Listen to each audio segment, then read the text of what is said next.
Hey everybody, welcome back to the Story Behind podcast. Today we're talking about my latest single, Bad Dream. This song is one that I was really excited to put out, and I actually jumped to the line. Originally, I was just going to release the songs in the order that I had written them. So you could kind of see the growth or lack thereof in my songwriting and in the music that we were producing. But um, we decided to move this song up to the front of the pack because we liked it so much and because I felt like it really captured an energy that I wanted to put out there. Um, Reborn, the purpose of that being the first song was less about the song itself, but more about what it stood for and what it was, how it was serving the greater narrative of my music release. Because it segued nicely from my old music and also the story behind it, which we talked about. High Horse was to show that the gloves were going to be off. I purposely released High Horse because it was probably the most direct song that I've ever written, and I didn't want to like do a bait and switch with people. I wanted to from the get go show you what we're going to be doing with this music and how I'm going to be what rock and roll used to be, which was kind of anti-establishment and speaking out against the machine.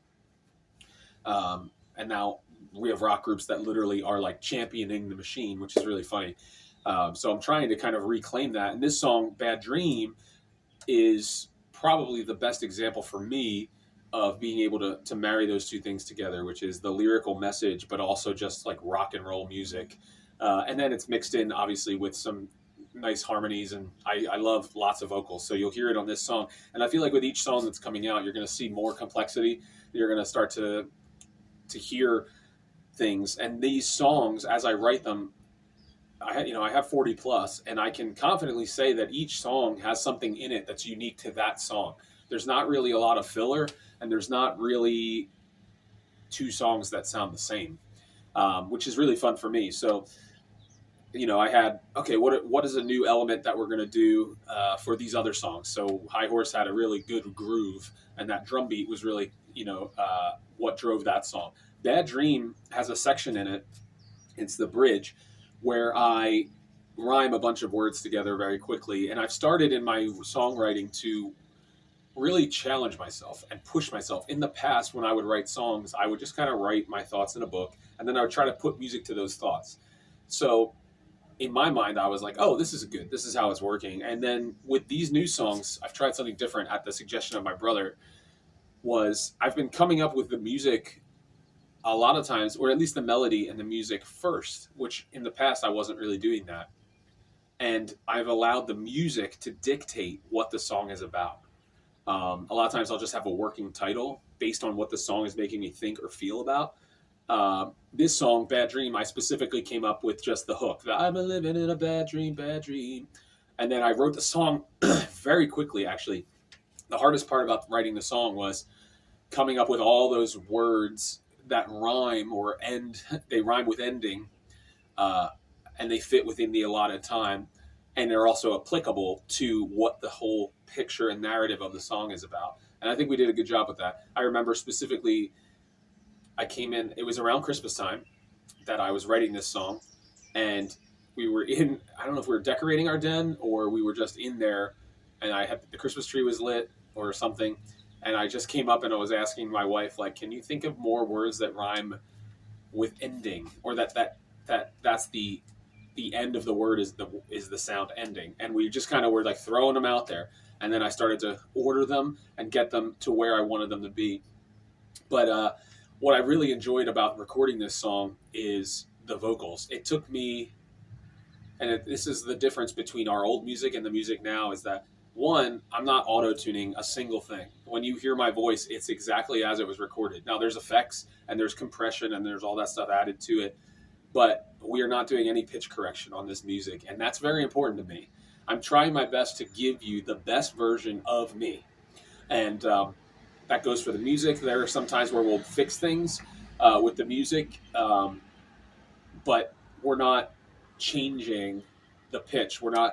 Uh, we're not using computers. The drums are not quantized, which is what they normally do when they record music. Is like they play to a click track, but then they literally go in and move the drum hits so they're on a grid. So it's completely.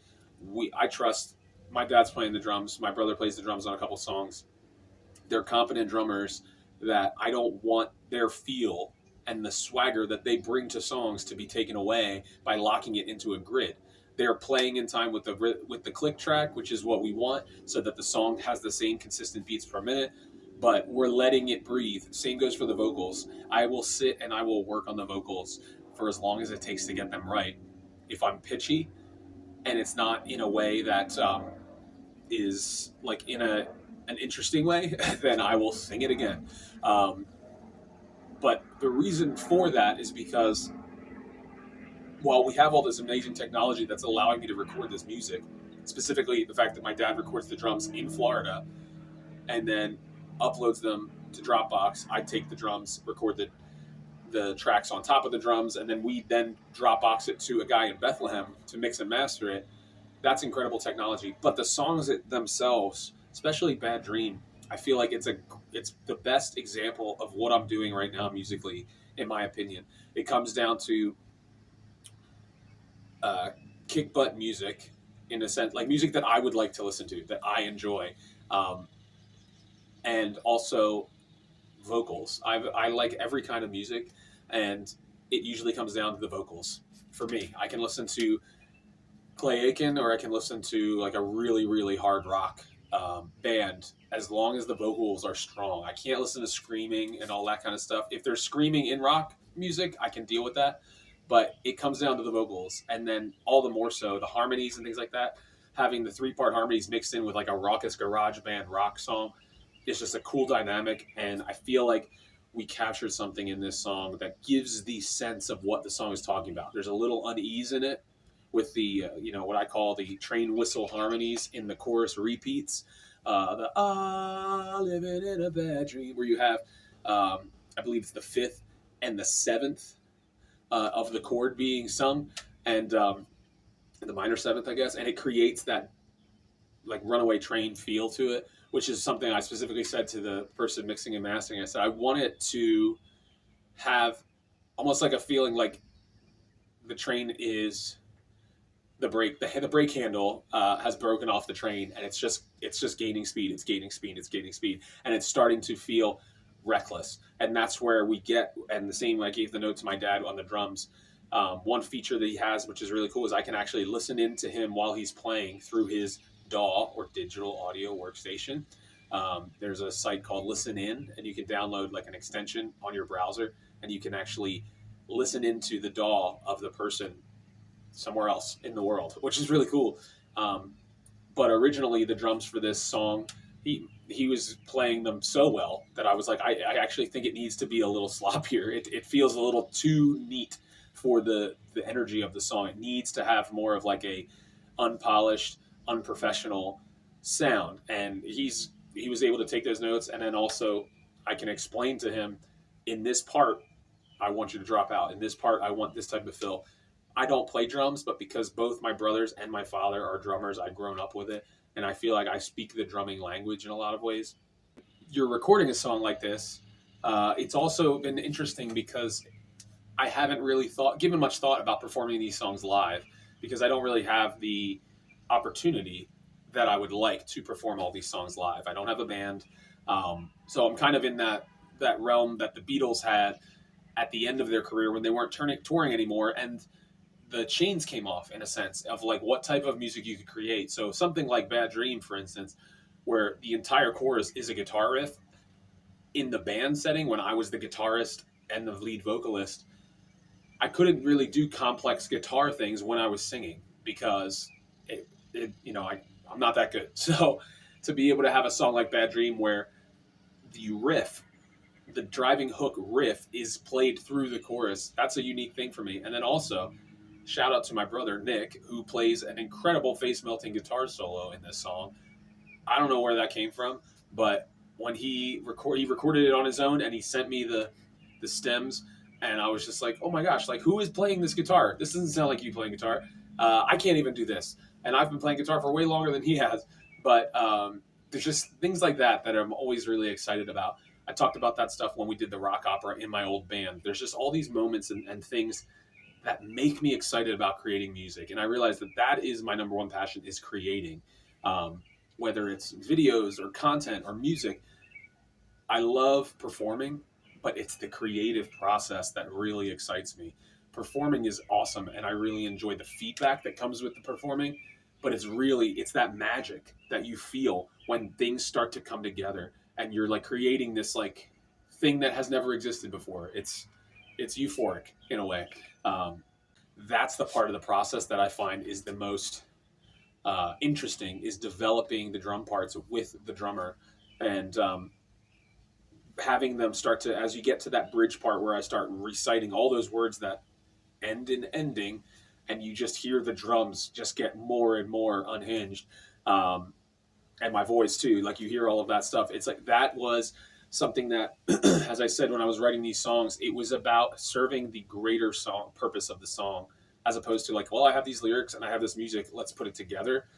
And I'm really excited for you guys to hear the songs that are coming because of that, because of the fact that I feel like it's the best example of um, what do you call it, theme and medium being used, if that makes sense.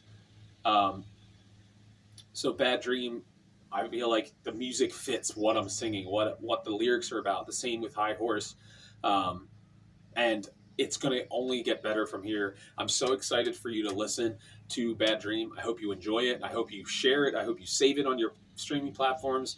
I hope you put it in playlists. I hope you get the word out about that, especially if you know anybody who said, man, this last couple years, if you had told me in 2019 that the world would shut down, that we would have riots everywhere, that eventually a presidential candidate would be arrested for one, and then almost assassinated, and that we would live through all of that. And now here we are on the other side of it, and things are ramping up. If someone had told you that, you'd be like, that's crazy. Not all that stuff can't happen in that short amount of time. That's the stuff you read in history books. That's like 30 years worth of history. That's like the 60s, the 70s, and the 80s, and the 90s all thrown in together. And we just went through it in the last 5 years. And that's why the song Bad Dream exists. It's to kind of explain that feeling that we've all been wrestling with. I don't care what side of the political aisle you're on. I think we can all agree that the last 5 years have felt like a fever dream. When we look at the news, it feels like years of history are being crammed into 1 week sometimes. And so much so that we kind of just are desensitized to the chaos around us. And my hope is that the song Bad Dream kind of gives voice to that feeling so that we can acknowledge it and then move past it. So I encourage you all to subscribe to all my channels, and I will implore you. I haven't been good about asking for funding, but we fully funded the first 3 songs. As of the recording of this, we are only 5% funded for the next song, which is called Do or Die, and it's tentatively scheduled to release on the 4th of July. The theme of the song is, I think, really appropriate for Independence Day, the 4th of July. So I decided to pick that. But with that being said, we only have 5% of the funding that we need. And if you are enjoying this music, we're not necessarily going to have CDs that you would purchase. And there are so many people that said, oh, I'll buy a CD, which is amazing. And that it warms my heart. But because we're not doing physical product, I would ask that any money that you would spend on supporting me at a concert or by buying a CD, that you would take a look at either Cash App, Venmo, and I'll include the links below, and then also buy me a coffee. Some people have been kind enough to set up a membership where they can't really give me a large amount of money, but they can give me incremental payments every month.